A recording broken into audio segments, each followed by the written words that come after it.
Salam, salam, saudaraku terkasih dimanapun saudara berada. Kembali lagi bersama saya untuk sama-sama kita merenungkan firman Tuhan. Tema pada kesempatan kita kali ini adalah wahai murid, bersiaplah diutus. Nats dalam kesempatan kita kali ini akan saya ambil di dalam Lukas, pasalnya yang ke-9 ayatnya yang ke-6.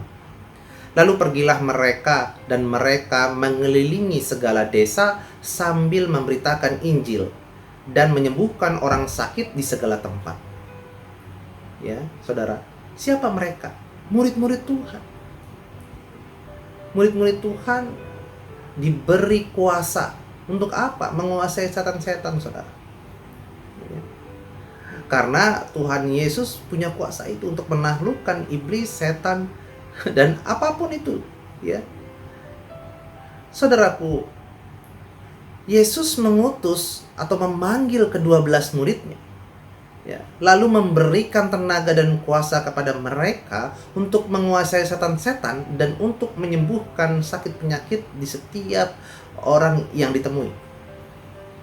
Tentunya kuasa ini harus disalurkan secara benar. Ya, dan murid-murid selalu amanah begitu ya, menyalurkannya secara benar. Yang menariknya adalah Yesus mengutus para murid-muridnya dengan melarang mereka untuk membawa bekal, saudara. Ya, ini sungguh ekstrim ya, melarang membawa bekal. Kenapa?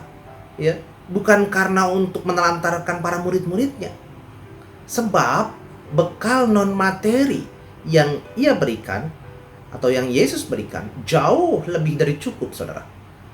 Ya, para murid diberikan tenaga dan kuasa untuk mengusir setan, ya, dan menyembuhkan orang dari sakit penyakit.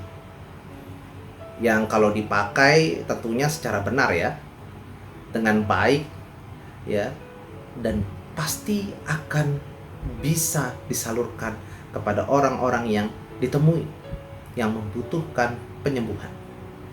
Nah, saudaraku terkasih, yang kita coba pikirkan adalah kenapa kok dilarang membawa bekal?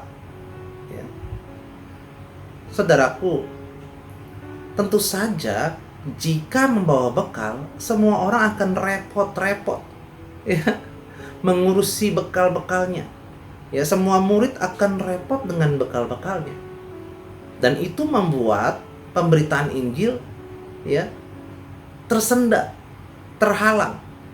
Karena itu Tuhan Yesus mengatakan bahwasannya ya untuk tidak membawa bekal, karena bekal dariku itu sudah jauh lebih dari cukup. Ya, dengan kuasa yang diberikan Tuhan, ya, dengan tenaga yang diberikan Tuhan, ya. Selain itu, karena tanpa bekal, mereka juga akan selalu ingat untuk kembali kepada Yesus. Punya pangkal, punya ujung, ya, punya tumpuan. Yaitu siapa? Yesus Kristus, sang sumber hidup sejati. Ya, secara sederhana, Injil ini dapat kita terapkan dalam keterkaitan erat ya antara hidup, doa, dan pujian, saudara. Dengan hidup sehari-hari itu saling kait mengait.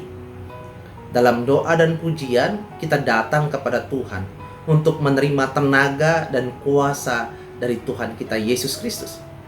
Kemudian kita kembali dalam rutinitas hidup kita sehari-hari untuk melaksanakan tugas ya yang Tuhan berikan kepada kita, yaitu memberitakan kabar baik.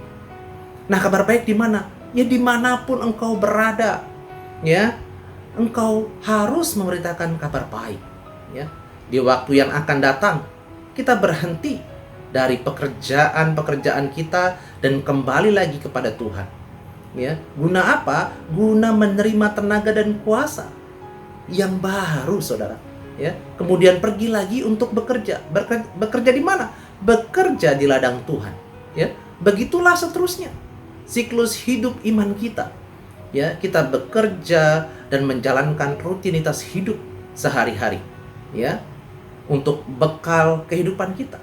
Tetapi kita harus memberitakan Injil. Ya, untuk apa? ya, untuk menjalankan tugas. Dan bekalnya adalah kuasa yang diberikan Tuhan kita, Yesus Kristus. Tenaga dan kuasa dari Tuhan itu sendiri adalah merupakan bekal yang sangat berarti untuk kita memberitakan Injil kabar baik ini. Saudara terkasih, itulah renungan singkat kali ini. Terima kasih, mari kita berdoa. Tuhan, terima kasih Engkau terus sertai kami Tuhan untuk bisa terus membagikan kabar baik ini Tuhan. Terima kasih banyak Tuhan, Engkau jaga kami, lindungi kami. Di dalam nama Tuhan Yesus kami telah berdoa. Amin. Saudaraku terkasih, bila mana saudara merasa diberkati oleh video ini, saudara bisa menyebarkannya kepada orang-orang terdekat saudara. Terima kasih, Tuhan Yesus memberkati.